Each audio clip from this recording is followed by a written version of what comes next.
আসসালামু আলাইকুম বন্ধুরা, আজকে আমি যে ভিডিওটা রিয়াকশন দেবো সেটা হলো স্বার্থপর অফিসিয়াল ট্রেলার। হ্যাঁ, এই মুভিটার টিজার আমি দেখছিলাম, টিজারটা আমার কাছে ভালোই লাগছিল, যে একটা মধ্যবিত্ত পরিবারের কাহিনী। বিশেষ করে কোয়েল মল্লিকের ক্যারেক্টারটা আমার কাছে অনেক ভালো লাগছিল সেখানে। আর এখানে কিন্তু শুধু কোয়েল মল্লিক না, কোয়েল মল্লিকের বাবা রঞ্জিত মল্লিকও আছে। এখন কথা হলো, ফ্যামিলি ড্রামা আমার কাছে সবসময় ভালো লাগে, কারণ সেগুলো আমাদের লাইফের সাথে যেহেতু কানেক্টেড, সো খুব সহজে আমরা সেগুলো কানেক্ট করতে পারি আমাদের সাথে, আমাদের রিয়েল লাইফের সাথে। আমার মনে হয় অনেকদিন পরে আমরা কোয়েল মল্লিককে দেখতে যাইতেছি। দেখা যাক ট্রেলারটা কেমন হয়। চলেন আগে ট্রেলারটা দেখে আসি, তারপর আমরা এই মুভিটাকে নিয়ে আরো আলোচনা করবো। Let's start. 10 বছর হয়ে গেল, এখনো এই বাড়ি ছেড়ে গেলে তোমার মনটা খারাপ হয়ে যায়। বাড়িটাকে ছেড়ে গেছি, স্মৃতিগুলোকে তো আর ছেড়ে যায়নি। তুই সত্যি করে বলতো, কোর্টে যেতে চাইছিস না কেন? কোর্টে গিয়ে আমাকে বলতে হবে ওই বাড়ির ওপর আমার কোনো অধিকার নেই, যেখানে গেলে এখনো আমার মনে হয় ওটা আমার ঠাঁই। সেখান থেকে তুই আমায় হুট করে চলে যেতে বলছিস।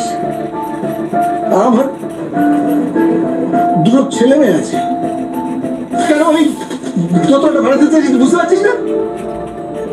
অপু তো তোমাকে ভীষণ ভালোবাসে, কিন্তু প্রশ্নটা তো এখন আর সম্পর্ক ভালোবাসায় এসব আটকে নেই, ব্যাপারটা অনেক দূর। সুলভ পশু সব খেলনা একদিন ফেলে যায়, অপর্ণা ঘোষাল ছোটবেলাকে কুটি দেখা কে বলবো, রঞ্জিত মল্লিক তাহলে না? তুমি কিন্তু ধুরন্ধর, আপনাকে আগেও বলেছি, কোর্টে কিন্তু আপনাকে বিয়াগ্ন করে ছেড়ে দেবে।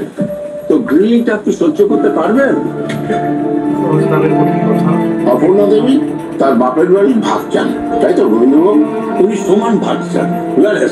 তার দাদা কিন্তু পুরো প্রপার্টিটা পাওয়ার জন্যই বসে আছে। বাড়িটা এখন না তোর না আমাদের, নিজের শ্বশুর বাড়িটা তো অক্ষত রইল, আমাদের মাথার উপর থেকে ছাদটা কেড়ে নিল। বাড়ির যত ট্যাক্স আছে, যত ধরনের সেটেলমেন্ট আছে, সেটা করবে দাদা, আর বাড়িটা হবে আপনার। কাগজে না দেখে সই করে দিলেন কেন? বাবা শেখায়নি কাগজ না দেখে সই করতে নেই? অবজেকশন মিলর, উনি কি বিবেক নাকি? সাক্ষীকে দায়িত্বে শিক্ষা দিচ্ছেন। অপু, আইনটা একদিকে আর সম্পর্কটা আরেকদিকে।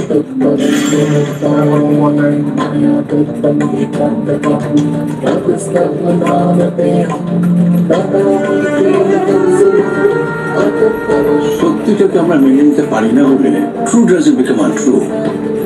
সত্য সুন্দর, সত্য শিবের মতো। খুব সুন্দর লাগলো ট্রেলারটা।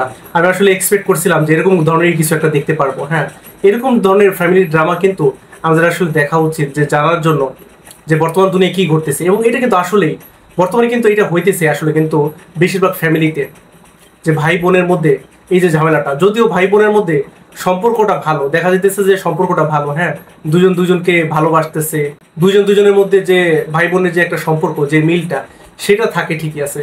কিন্তু যখনই ওই পৈতৃক সম্পত্তির ব্যাপারটা আসে, হ্যাঁ, বাবার সম্পত্তি কে ভাগ পাবে, তখনই কিন্তু ঝামেলাটা দাঁড়ায়।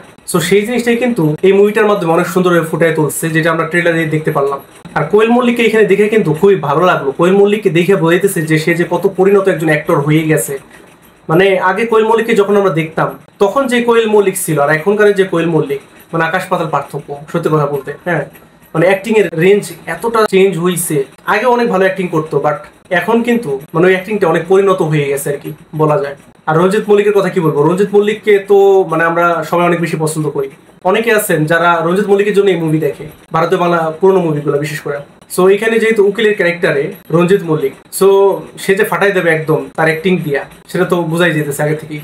আর এখানে কিন্তু আমার কৌশিক সেনের অভিনয়টাও ভালো লাগছে, কারণ কোয়েল মল্লিকের সাথে কৌশিক সেনের যে ভাই বোনের সম্পর্কটা, সেটা কিন্তু অনেক ভালো মানাইছে।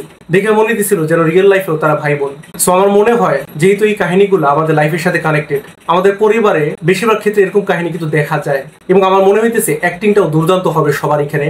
সো হয়তো খুবই দুর্দান্ত লেভেলের একটা মুভি দেখতে যাইতেছি আমরা। আর এই যে স্বার্থপর নামটা, মানে ট্রেলারটা দেখে বোঝা গেল যে নামটা কিন্তু জাস্টিফাইড। সবাই কিন্তু নিজের স্বার্থটাই বোঝে।